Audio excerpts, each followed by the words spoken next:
Welcome to our first webinar for 2020. Thank you for joining us. I'm Kristen Ebrada, the Marketing Coordinator here at Generate.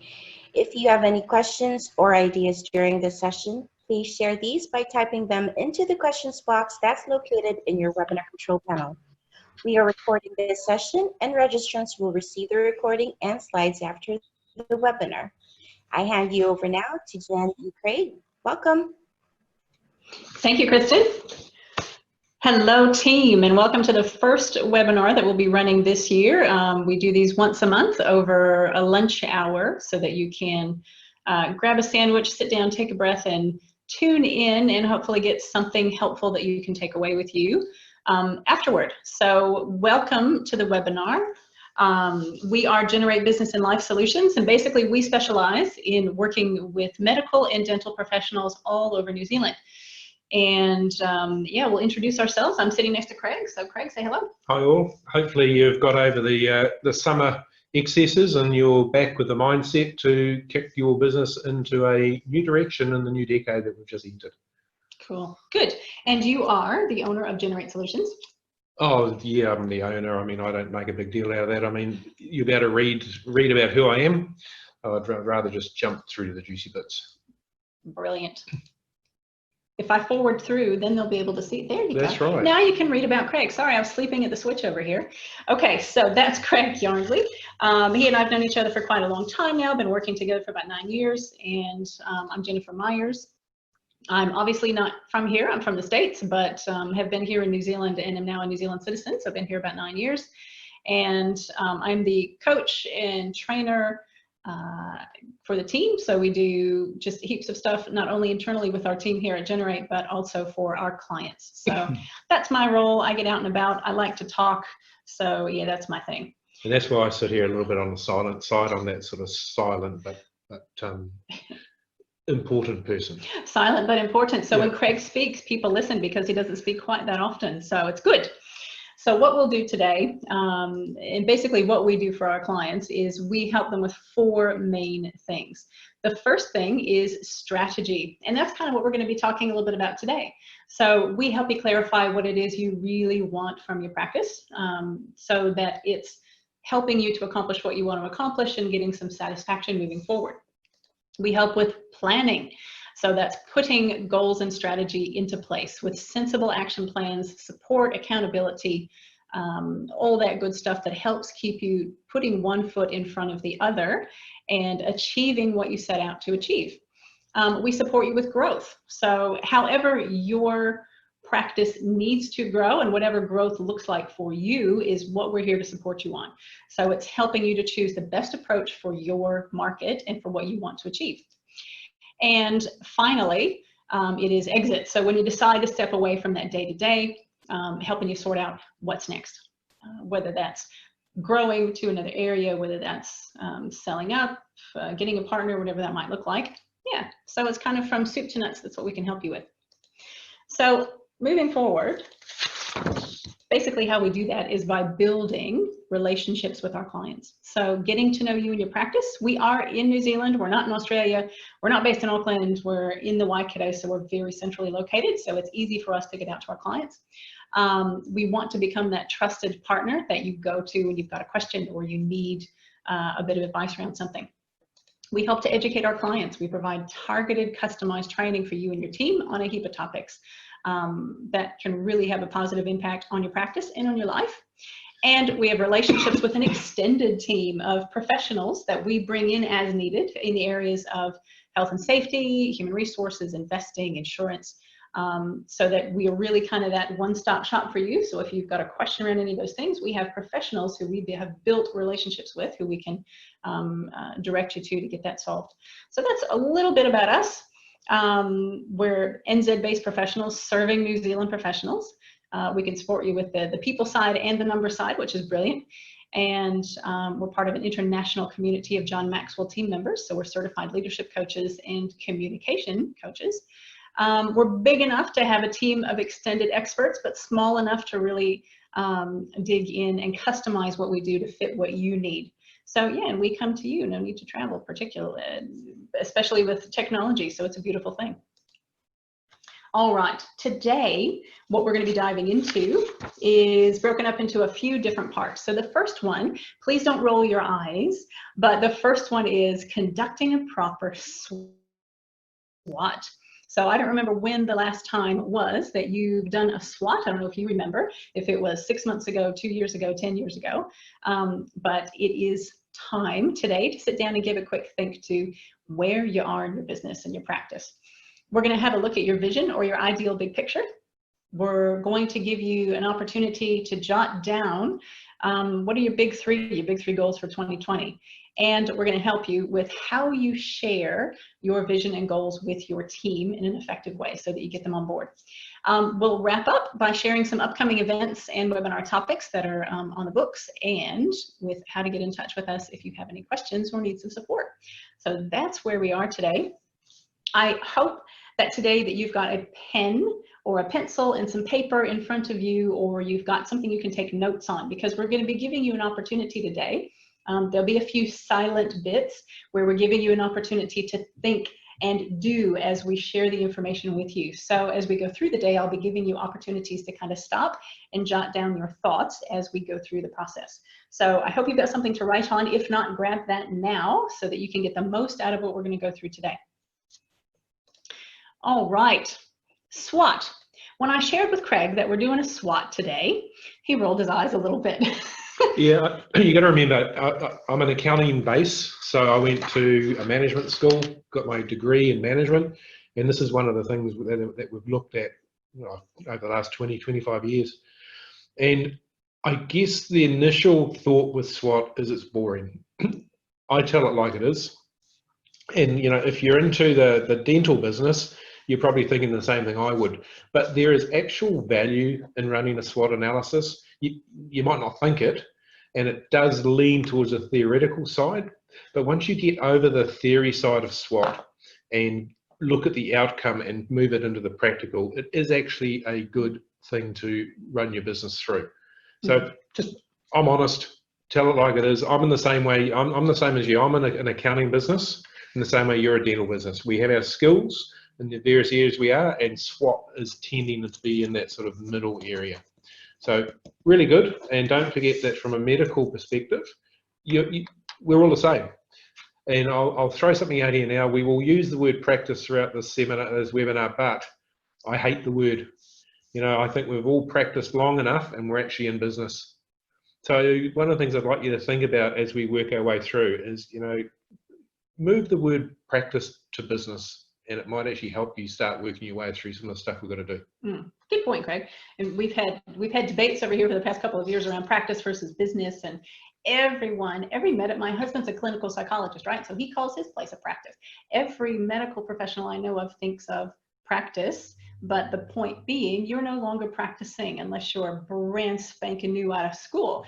You're running a proper business, and that's how we help you to think about what you're doing so that you can actually run a proper business and think about it as a whole, right? Yeah, correct. Good. So a SWOT basically is a really good tool, in my opinion, to use, every year, every 6 months, just to stay in touch with what's working and what's not working in your business, your practice, right? Or what could be better. So this is something that you can do on your own as a leader in your business, or as the owner, the practice manager, or this is something that you can involve your team in. And I would actually highly suggest involving your team in this process, because you get, normally get some really interesting input from your team as far as what they think are your strengths, your weaknesses, your opportunities, and things that you need to have backup plans for. So when we think about a SWOT, I'm going to walk you through this piece by piece, but when we think about it, strengths and weaknesses, normally strengths and weaknesses are things that are internal, right? Things that are to do with your team, your processes, and your opportunities and your threats generally are external, things that are outside of your business, not outside of your control necessarily, but outside of your business. So when we think of that, it might help you as you're writing your thoughts down when we go forward. All right, so when we think about strengths, I've identified a few questions that you might want to ask yourself when it comes to identifying your strengths. So we need to think about them in relation to your market and other practitioners in it. So for example, if all of the practices in your market offer online appointment booking, then if you have online appointment booking, that's not a strength. Yeah. It's a necessity, right? So, yes, you want to say something? Yeah, I'm going to throw it out there now at the beginning. Something can be in both boxes because there's two ways, you know, like a coin, there's always two sides. And so don't let that stop you putting it down thinking, oh no, this is a double up. Yes, it can be a double up. It's just got a different context as a strength versus a weakness. So once we get through the strengths and weaknesses, if we haven't ticked it off well enough, I'll come back to that and just give you an example of something that might fit in both boxes. Yep. Excellent point. So when we think about something that could be a strength, maybe you've got the ability to online book, but maybe you also have the ability to see patients remotely. Isn't that interesting? So my brother-in-law is based in Las Vegas in the States, and Craig just met him recently because they came over for a visit at the end of January, which was quite cool. But he is a nurse with the Veterans Administration health system over there, and he does what they call telemedicine. Telemedicine is really cool because what he does is he sets up offices for patients to come into in his clinic and be seen virtually by a health professional, a psychologist, psychiatrist, you know, some specialist who is not in the city. So it's really cool. So if you know, hypothetically, if you were to offer something like that, that would be a strength that's different to what the folks in your market are doing. So just kind of launching off of that first example. With regard to what's working in your business, we want to think about strengths being what's working like clockwork in your business. What do you do better than anyone else? What do your patients see as your strengths? And what unique resources, products, or services do you have access to that others don't? Now, if you don't know what your patients see as your strengths, what can we do about that? Ask them. Ask them. I think sometimes we're afraid to ask patients, clients for feedback and for input, but if you don't know what they see as your strengths, that can be really valuable information for you. You don't have to do the mitre 10, no lean warehouse at the bottom of every receipt. There's a give us some feedback, because that can actually start pushing people in the other direction. But there are ways and means to get people's feedback. On a very personal and, yes, comfortable basis. So give yourself, I'm going to give you 60 seconds. So take 60 seconds to kind of have a think through what your strengths are right now and write them down so that you've got a record of what we're talking about today. This is how you're going to get the most benefit from this discussion today. So take 60 seconds, write down what you see as your strengths, and we'll come back and carry on.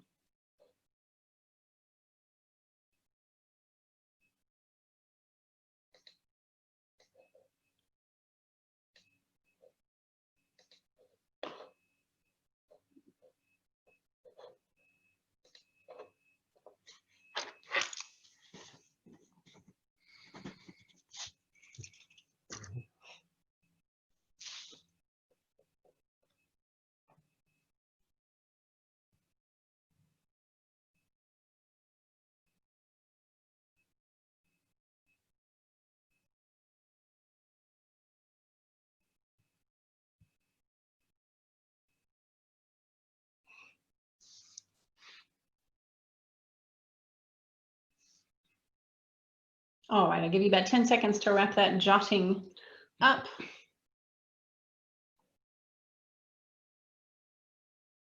Good. If you've got something that you would like to share that you are particularly proud of, or a strength that you see is, you know, a particular strength of yours that you'd like to share, please feel free to jot that down in that question and answer section. I'd love to see what you're working on. So if we were in the same boardroom together, I'd be looking over your shoulder as you're writing and saying, that's great. So do give me a little feedback and do it in that question and answer box if you have things that you'd like to share. So when we think about those strengths, they're obviously, as Craig mentioned before, the other side of the coin is, okay, what are you not so good at, right? What are your weaknesses? And this is about being realistic and honest with yourself, because nobody does everything well. So is there a system or a process in your practice that lets you down again and again? Could your team be better trained in a specific area? And what about communication? Do you have too many dramas going on in the team? So there's heaps of different things there that could hypothetically be weaknesses for you in your practice, but kind of giving some thought to what causes patients to leave, right? And I think something that many businesses are afraid to do is to ask clients or patients why they have left. But that can give us some really helpful information. Oh, we've done that for a long time. And normally it comes down to they might be moving and the things that you don't have control over, but where it's really good feedback is when you do have control over something. Now, you're going to have people come, you're going to have people go. That's a business life cycle. So being able to manage what's happening in your business is where you need to be. And so gathering the data, what you can measure, you can manage.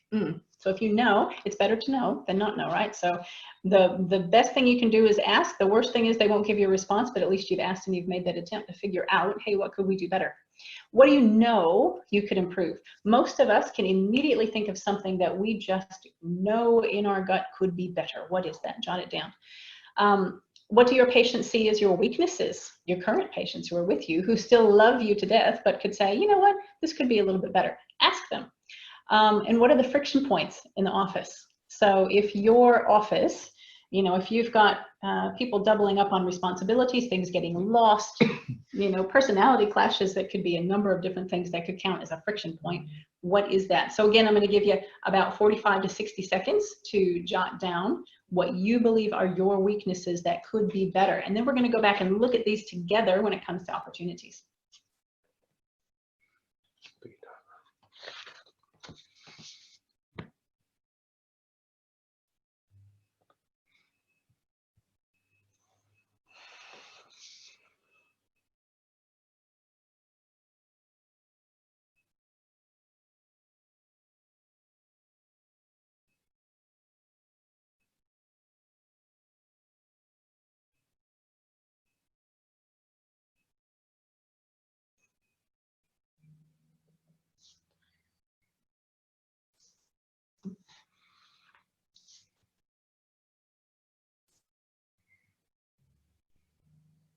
Brilliant. 20 more seconds. Oh, let me see.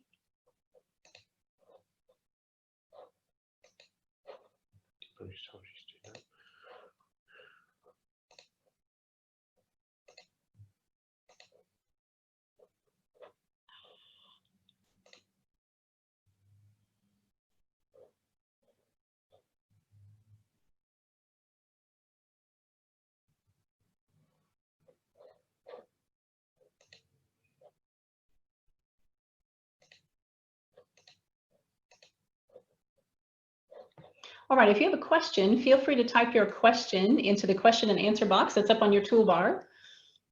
If you look at your toolbar, you've got the opportunity that says Q&A. So if you type that, you should be able to type a question to me if you have one. And so for those of you that have now written down weaknesses, time is up. Hopefully you've jotted some good notes. Please do come back to these notes after this webinar. And of course, since you're here, you'll receive a recording of this afterward as well. No problems. Thank you for that, Jan. I appreciate the fact that you're here. So thank you for letting me know. That's great.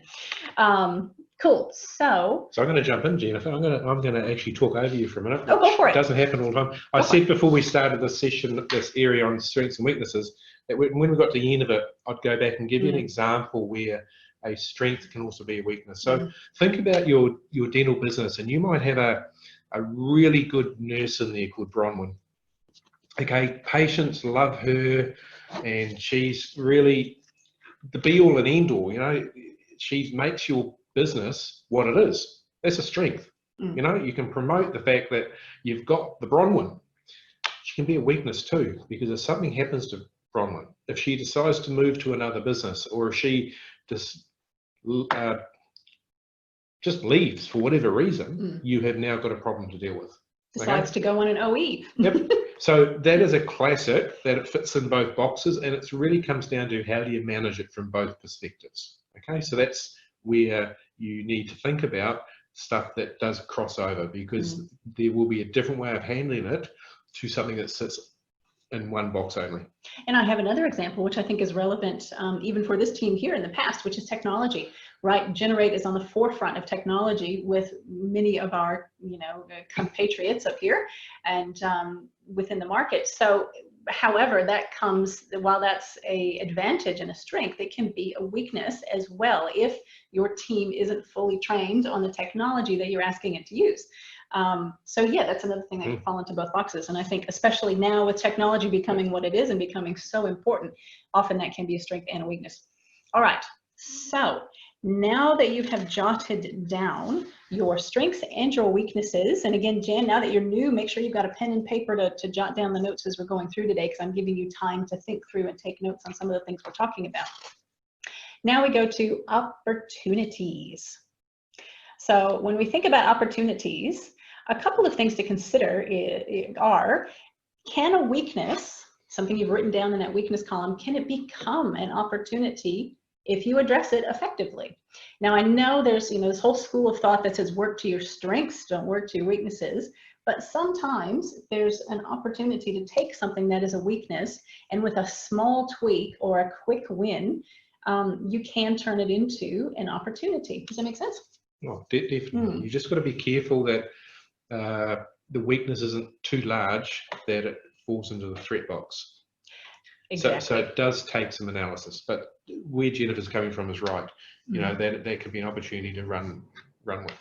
And I think, you know, that quick win is if you've got a team member who needs additional training on a piece of software, just to use that last example, or if your team needs a refresh on something, book it in and get it done. If that's going to give you a positive result and it's going to push you forward towards reaching your goals, then make it happen. If it's a big thing, like you really need to change the culture in your entire office, that's a biggie, and that takes time, and it's much more of a long-term thing. But when we think about opportunities, sometimes a weakness can become an opportunity if we address it properly. What strengths can you leverage to a greater degree? So every practice out there, medical, dental, whatever you might be, every accounting, business, consultants, there are things that we do really, really well. And if we focus in on what we do really well and just do it even better, we can get a great result. So are there strengths that you've listed that you believe you can expand on and get an even better result by focusing more effort on? Is there a market niche or a geographic area that you should be targeting? Is there some place that you feel would be a great opportunity for you to expand into? Get some advice around that, get some consultation around that, and perhaps that's something that would make sense for you as an opportunity. And just as another example to get your brain working here, how can you better utilize technology? Whether that's new technology that you could take advantage of to deliver what you do more efficiently or better, or to better connect with your patients, or is it existing technology that you really need to nail down better in order to fully enjoy the benefits of it? So again, 60 seconds. I have a timer on my phone over here, so I'm giving myself a minute. So have a quick think around what your opportunities are. Jot down everything you can think of. We'll come back to those in a few minutes and kind of narrow them down. Just keep clicking through a few more.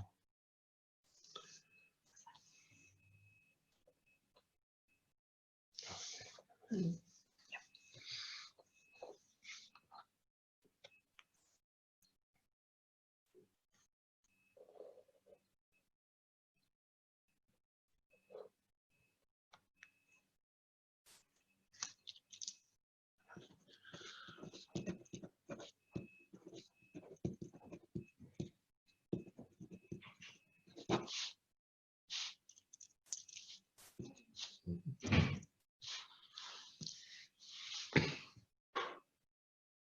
Cool, 10 seconds. Boy, that one went fast.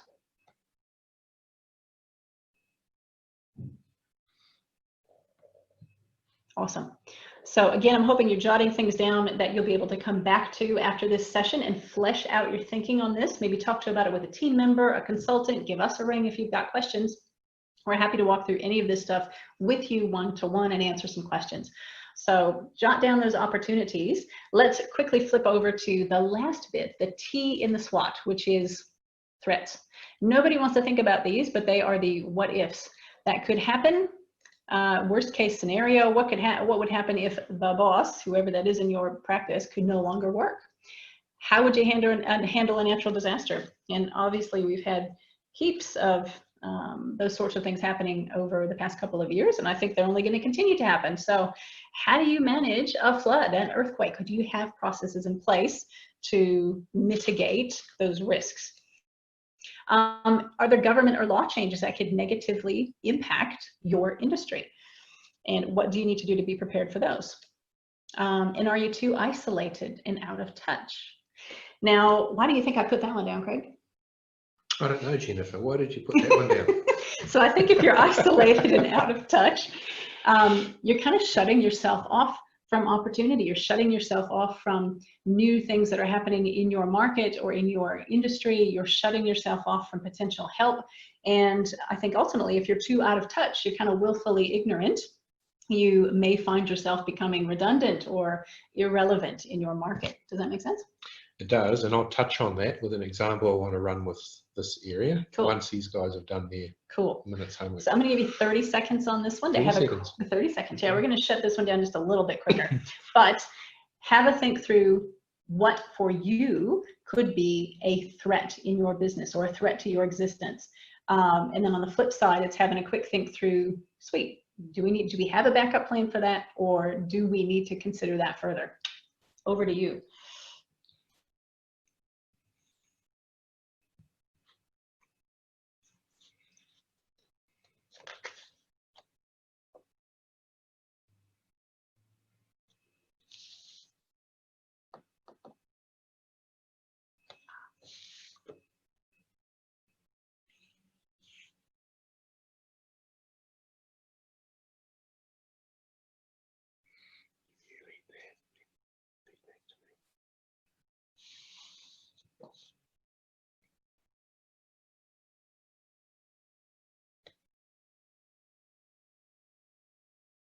All right, team, I'm expanding your time a little bit because that 30 seconds went too fast.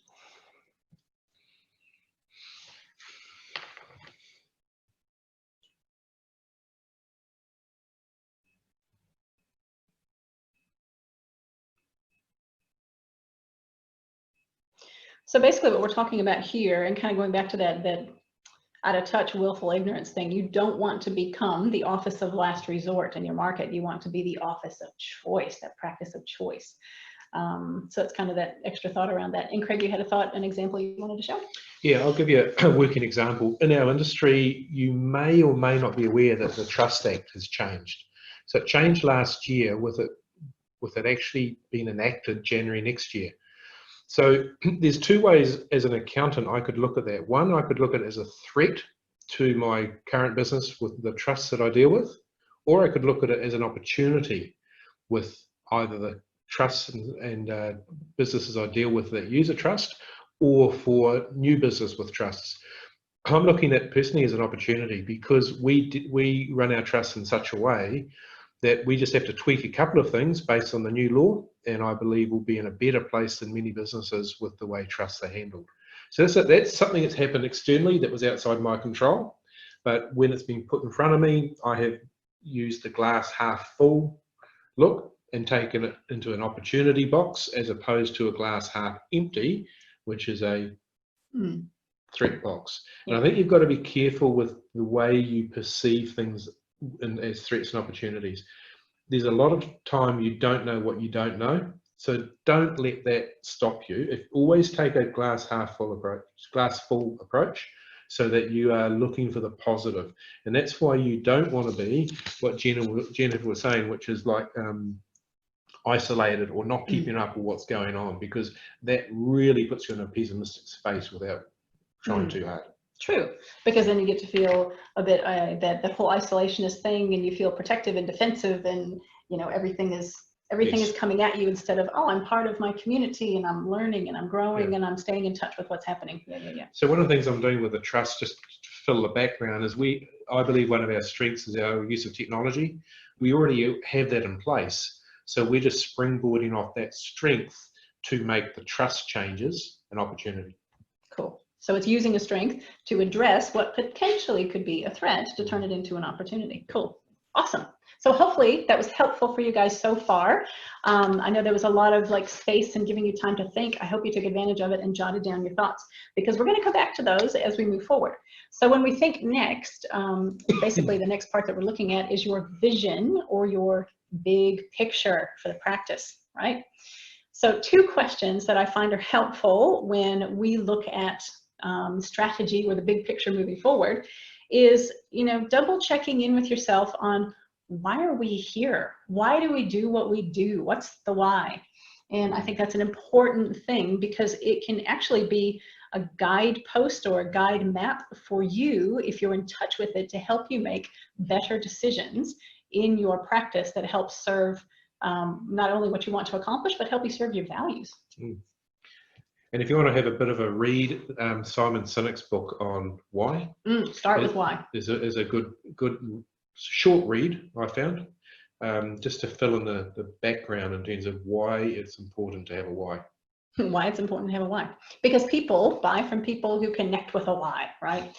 So the other question that we ask ourselves that's helpful is, if we were opening today, if this was day 1 and we were launching into the market and we were all excited and we had new uniforms and new offices, what would the practice look like? So I think what that helps us to do is kind of get in touch with the ideal, that vision, that this is really what we would like to see from this place. And once you've got that idea, then comparing that to where are you now can help you identify some gaps that you potentially could identify as an opportunity or a goal for this year. Does that make sense? Yeah, very much so. So it isn't a negative thing to say, oh, I haven't reached that pinnacle yet, or I'm not at the ideal, because I think sometimes we fall into that trap of not measuring up or thinking we're not measuring up. But looking at, sweet, that's the ideal, that's what I'm really working towards. How can I now take where I am and improve it? And if I just keep making small improvements every year, every quarter, whatever that is, I will eventually reach that, as long as I've got a clear vision of that. So again, I'm going to give you another minute to kind of have a quick think through, what is your big vision? What do you really want the practice to look like? And then we'll identify a couple of goals for you next.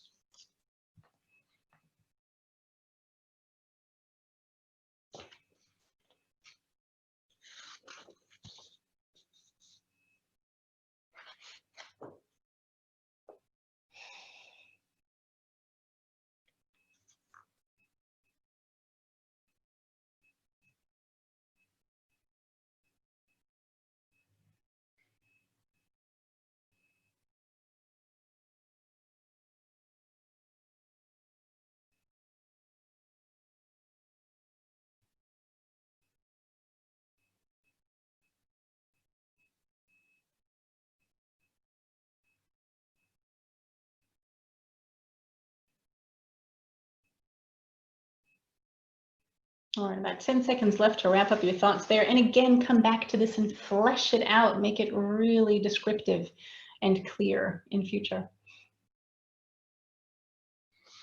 And if you found it difficult in terms of determining what you think the practice should look like, it's not just what you think it should look like that matters, it's what your clientele think it should look like. So build that into your mix of thoughts, because there's no point you building something that no one's going to come to. So it's having a client-centered approach. Yep. So hopefully that's helpful for you to kind of clarify some thoughts, because rarely, correct me if I'm wrong, but rarely do you have the opportunity to sit down and do this kind of a thing, right? This doesn't get done very often because it's too busy. We're too busy with day-to-day. So you have done yourself a favor by setting aside this time today to be with us, to focus on your business, right? Your practice, your business. So use that time wisely, take some good notes, come back to this afterward, ask us questions if you have questions. We'd really like to help you work through this process. And we don't have adequate time to do it today, but I'm trying to give you an overview and a flavor for how you go about this. So there you go. That vision and getting really clear on it can help you move forward and decide your big 3. So the big 3 for this year, let me go backwards, sorry. So your big 3 for this year, when you get clear on your vision, you can start narrowing down your opportunities. Because once you know what you want to look like and where you want to go, certain opportunities that you've written down in your opportunity list will either support that vision or not. And sometimes it's not completely clear until you really dig in, but oftentimes there's a couple that'll really jump out at you from that opportunity list that will support where you want to go. So you know, don't be like me and have too many things on the go at once. When you do, we're certified DISC behavioral style consultants, and so part of what we do for clients is we help them suss out what makes you tick, right? So what makes you do what you do, and understanding how you behave is a part of what we help clients with, so that you can take that information and use it to have better relationships, better communication, better performance, all that good stuff. So me, being the style that I am, I like new things, I like fun things. Shiny things. Shiny, bright, shiny, right? So Craig is opposite, but it's, you know, it's bright, shiny, lots of stuff on the go. And I think what happens with that is I get unfocused because there's too many things happening at once. So my brain gets overly full, and not one thing happens as it should. So yes, I fall prey to that once in a while. So don't be like me. I want you to focus on 3 or less. So 3, 2, or 1 big things that you want to accomplish this year in your practice.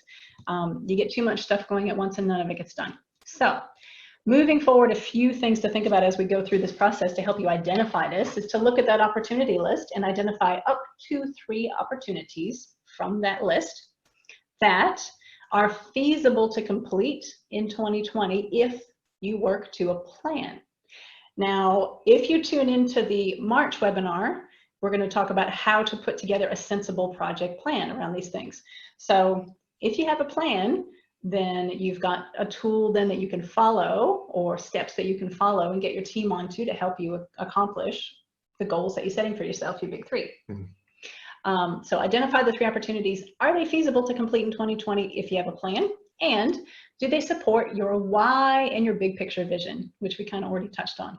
So ensuring that what you're doing supports who you are as a practice and what you want to do for your clients, and also supports where you want to go and get you to the vision. So hopefully that makes sense.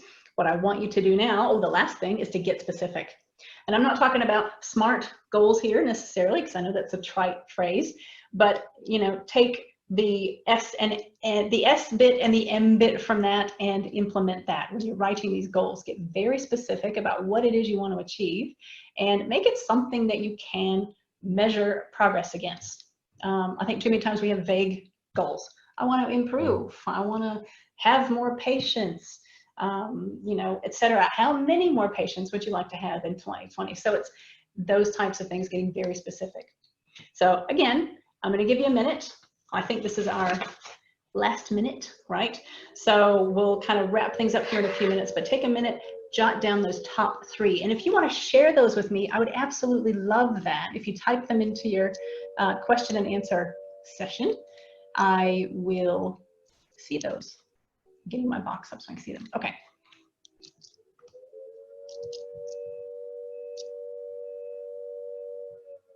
I don't know if you can hear that, but we're in a rural area of the Waikato at the moment, and the volunteer fire brigade siren is going off. So.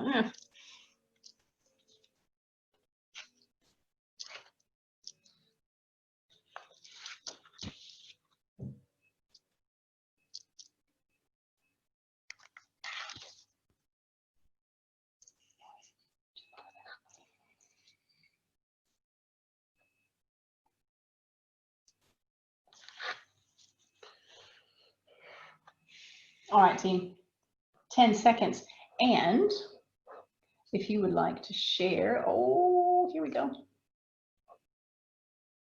You absolutely can do a catch up. You're going to get a, Jan, you'll get a recording of this after the session. So you get a link to the recording. You'll be able to go back through and rewatch this from the beginning. So you'll get those beginning bits that you missed. But thank you for asking. That's cool. No worries. All right. So now that you have jotted down your top 3, what we're going to shift onto is part 4 of what we're going to talk about today, which is sharing what you want to accomplish with your team. Now, one of the first things I have to say is when it comes to sharing your plans and your goals with your team, sometimes it doesn't go as well as you want it to. People are pretty resistant to change, and I know we can speak to that personally here in the team. With all of the different changes and things that we've been through the past several years and bringing the team along. So we speak from personal experience here, but you as a leader in your practice, need to ensure that your own leadership skills and ability to influence your team are up to scratch. Now, if you logged into our November, I think it was the November webinar right before Christmas break, we did a session on leadership. So how to build your leadership muscle and be able to better influence the people around you. So I would say point number one, when you want to share your vision and goals and be effective, is up your leadership game. You have noticed this, yes, over the past few years as you've done leadership work. So I went off to the States in 2013 and became part of the John Maxwell team. And I initially focused on myself, grew myself, and then I've focused on growing the team. And the team is now at a space where we are now getting out and about in a greater detail to the likes of yourselves to push leadership, accounting, marketing, management, anything that can make a difference in your lives, we are bringing together to give you opportunities in. But I think by you doing that personal work on yourself and your ability to influence and to lead your team, I think that's given you over time a better result with the team. Definitely. Yeah. Yep. So point number one. And we will do an encore of that leadership session at some point this year. Ensure your message is simple and clear. That kind of goes back to clarifying and making really specific goals so that when you share them with the team, they're not overly complicated and people get what you're saying. And because, as Jennifer's mentioned, we're DISC certified through the John Maxwell team, we've put all of our team here through the DISC profiling. So we know what their personality styles are. So it frustrates us sometimes in terms of how we work with them, but it also gives us a knowledge of why we're being frustrated and how we can change how we're doing the messaging so that it is picked up and run with the team. So when you understand how people need to hear information on your team, because everybody's a little different, you'll then be able to give them what they need to understand what you're saying, which is awesome. And DISC helps to do that. So basically, ensure that you're giving them time and space to ask questions and accept what it is you're sharing with them. Because as we mentioned, people don't like change. So don't spring things on people. Hey, guess what we're doing next week? Generally, that's a no-no. And you know this because you've been in business a while, right? So you know what I'm saying here. Make sure that you allow adequate time for people to get their questions answered about how it's going to affect them in their role. And to accept what you are wanting to do moving forward so that they can be on board fully with you. And create specific project plans for each goal. If you don't have a plan or a map to follow, to put one foot in front of the other, that goal, what's going to happen by the end of the year? It's going to sit there and still be a goal, right? I mean, you may have heard of this saying, it's something that's picked up through the management school, is, you fail to plan, you plan to fail. Yes, if you fail to plan, you plan to fail. So Jan, the name of the personality profiling that we're talking about is DISC, D-I-S-C, and it's fabulous stuff. There's the ability to run what's called a team DISC. So if you've got a team, everyone takes the DISC and we can actually collate a report that shares how the team works together, strengths and weaknesses as a team, and can really help you sort out how to communicate more effectively within the team. And we know having a small team, as most practices do here in New Zealand, there are a few that are very large, but having a smaller team, it's really key to understand how to work effectively with each other, right? And I've done that DISC with a young couple who run the youth group that my kids go to.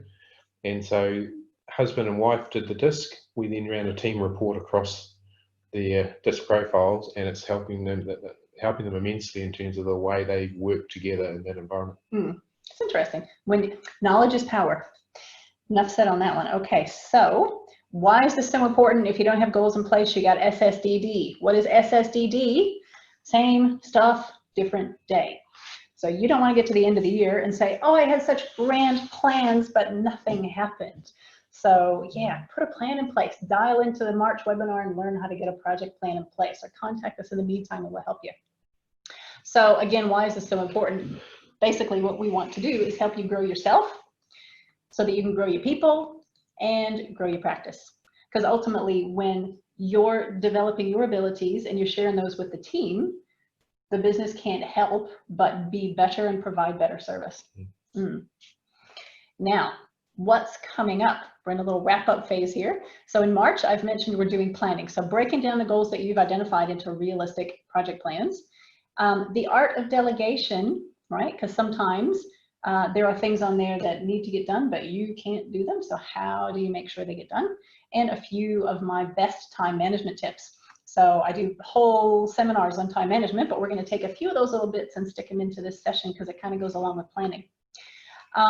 Oops, sorry about that. Misfire on the mouse. In April, we'll be talking about growth. So what does growth look like for your practice? And it looks different for everybody, right? It could be something very simple like patient numbers, or it could be something along personal development or training lines. Well, growth for us, for example, is we are looking at implementing a 4-day week. So that for us is a growth mechanism. That's quite cool. So yeah, what can you do to grow and develop your practice, your business, so that it takes you where you want to go and becomes the practice of choice in your area? And profitability, of course, as you grow, you need to ensure that your growth is adding to the bottom line. In May, we're going to be talking about team, better connections, understanding different styles. We're talking about some of that personality stuff, and how to hold effective meetings. Too many practices and businesses that I work with hold team meetings, but they seem to mostly be a waste of time. How do you make sure that those meetings are getting across what you need to get across and being efficient? So that's what we're going to be covering in March, April, May. We've got a live event coming up in Hamilton. If you're anywhere near us, please come over on the 27th of February. I'm teaming up with Karen Turanga from Practice Safe, and she is our health and safety extended team member. And we're talking about something called It's All in the Mind. So she's going to be talking about mental health from a health and safety perspective in the practice. And she's going to be offering CPD credits for dental offices. That's kind of her real specialty. And the other bit that I'm going to be bringing into there is resilient strategies to help you stay sane and balanced when things are, you know, busy, as they always are. So that's happening on February 27th. There are links in the emails that you've been sent recently to register for that. And PMs, practice managers and admins. I'm starting something fun at the end of March, and I want to get to know you guys on a really casual basis and just kind of have some fun. So we're offering at the end of March on the 26th in Hamilton. This time around, I might move it to Cambridge or whatever, from 5 to 7:30, and I'll have the location sent out to you. One drink provided, light nibbles provided. We're just going to get together, have some fun, and get acquainted and have a fun evening. So that starts in March. I'm looking forward to seeing some of you guys at that. And for today, that is us. So thank you so much for your attention. I hope you've gained something useful from today. As promised, this is a lunchtime webinar, and you still have about 10 minutes to go before 1 o'clock hits. So we finished in time. Any questions at all, that's how you get in touch with us, and we're happy to chat. Thanks, guys. Thanks, guys. Hi, Jen Myers here. I hope you enjoyed that video and it got you thinking about how to implement that topic into your practice. If you have any questions whatsoever, myself or Craig, we are more than happy to answer questions for you and help you understand how to apply what you've just watched and what you've just heard into your specific practice in your unique situation. So please click the button that says book a meeting, and we are more than happy to spend a few minutes with you going through the information and how you can apply it. So thanks for watching, and hopefully we'll talk to you soon.